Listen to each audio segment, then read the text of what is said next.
Shalom, selamat pagi anak-anakku yang terkasih dalam nama Tuhan. Pada pagi hari ini kita akan kembali merenungkan firman Tuhan.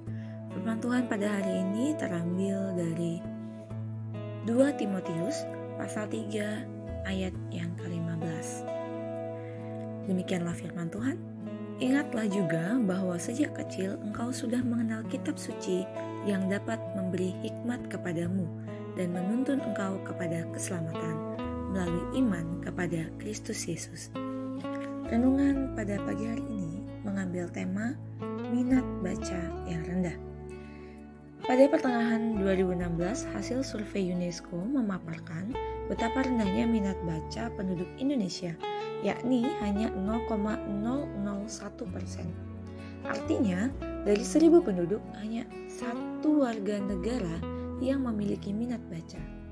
Itu sebabnya beberapa waktu lalu melalui gerakan Indonesia Membaca, pemerintah mengajak masyarakat untuk lebih meningkatkan minat baca untuk memperluas wawasan dan memperdalam pemahaman. Seandainya dilakukan survei mengenai minat baca orang Kristen di Indonesia terhadap Alkitab, kemungkinan besar angkanya juga tidak mengembirakan. Program pembacaan Alkitab yang didengungkan oleh para hamba Tuhan dari balik mimbar seringkali juga masih sepi peminat, padahal merujuk pada nasihat Paulus kepada Timotius yang sudah mengenal Alkitab sejak kecil. Pengenalan akan firman Tuhan dapat memberi hikmat dan menuntun pada keselamatan kepada Kristus. Paulus juga menegaskan bahwa firman Tuhan bermanfaat untuk mengajar, menyatakan kesalahan, memperbaiki kelakuan, dan mendidik orang dalam kebenaran. Terdapat dalam 2 Timotius pasal 3 ayat yang ke-16. Menurut kitab Efesus, firman Tuhan juga disebut dengan pedang roh, suatu senjata rohani yang dapat dipakai untuk bertahan dan menyerang terhadap semua tipu muslihat iblis.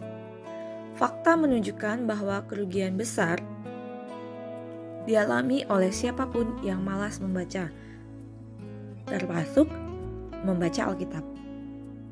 Lantas bagaimana solusinya?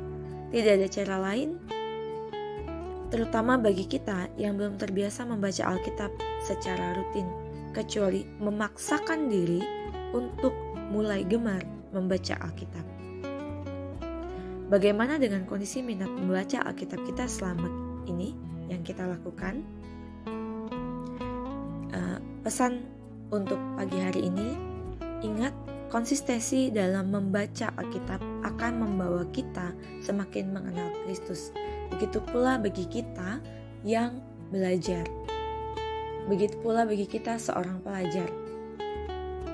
Saat kita mau membaca dan belajar, maka kita akan semakin memahami dan mengerti materi pembelajaran yang akan kita pelajari.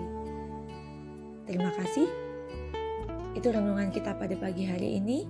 Mari kita bersatu di dalam doa. Tuhan Yesus yang baik, kami bersyukur Tuhan untuk berkat-Mu. Pada malam tadi kami sudah beristirahat dengan baik.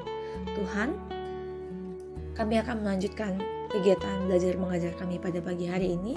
Tuhan, kiranya Engkau yang memberkati kami, sehingga kami Tuhan boleh memiliki sifat yang gemar membaca, dan kami tidak hanya membaca pelajaran, tapi kami juga gemar membaca Alkitab, supaya kami lebih mengenal akan Tuhan. Berkati Tuhan untuk pembelajaran kami hari ini, berikan kami hikmat, begitu juga untuk guru-guru kami yang mengajar kami hari ini. Terima kasih ya Bapa, di dalam nama Tuhan Yesus kami berdoa dan bersyukur selalu. Haleluya, amin. Selamat pagi, Tuhan Yesus memberkati.